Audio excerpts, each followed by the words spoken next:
Pandian store சீரியலில் அடுத்து வர எபிசோடில் நம்ம பாக்கியம் இருந்துட்டு எங்களுக்கு ஏதாவது ஒரு நல்ல நியாயத்தை வாங்கி கொடுக்க உங்களை நம்பி தான் நான் ஸ்டேஷன் வரைக்கும் வந்து நான் கம்ப்ளைண்ட்டே கொடுத்துருக்கேன். தயவு செஞ்சு இவங்களை என் பொண்ணை ஏற்று சொல்லி வாழ சொல்லுங்கள் அப்படின்ற மாதிரி பாக்கியம் வந்து சொல்லிடுறாங்க.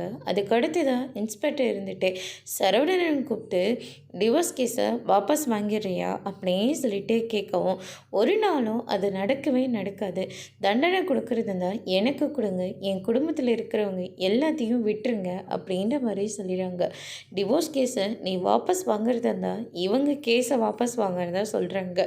உனக்கு இதில் சம்மந்தமா அப்படின்னு சொல்லிட்டு கேட்கவும், அதுக்கு அடுத்து தான் வந்து பார்த்திங்கன்னா நம்ம கோமதி இருந்துட்டு இங்கே பாரு பாண்டி சரவணா, நம்ம எல்லாரும் சேர்ந்து தண்டனை அனுபவிச்சா கூட சரி, இந்த வீட்டில் இருந்து இனிமேல் இந்த பொண்ணு நமக்கு தேவையே இல்லை அப்படின்ற மாதிரி சொல்லிடுறாங்க.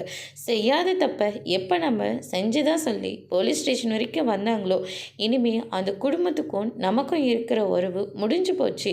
இனிமேல் நம்ம வீட்டு மருமகளே கிடையாது அப்படின்ற மாதிரி சொல்லிடுறாங்க. பார்த்தீங்களாம்மா, உங்கள் கண்ணு முன்னாடியே இவங்கெல்லாம் எப்படியெல்லாம் பேசுகிறாங்கன்னு. இதே என் பொண்ணு அந்த வீட்டுக்கு வாழ போனால் இவங்க எல்லாரும் சேர்ந்து என் பொண்ணை அடித்து கொடுமை பண்ணி பணமாக கூட என்கிட்ட கொடுக்கலாம் அப்படின்ற மாதிரி சொல்லிடுறாங்க. சரி, நான் கேஸ் ஃபைல் பண்ணுறேன் அப்படின்னு சொல்லிட்டு இவங்க எல்லாத்தையும் மேலேயும் வந்து கேஸை வந்து ஃபைல் பண்ணுறாங்க. பாக்கியம் இதெல்லாம் பார்த்தோன்னு ரொம்பவே சந்தோஷப்படுறாங்க.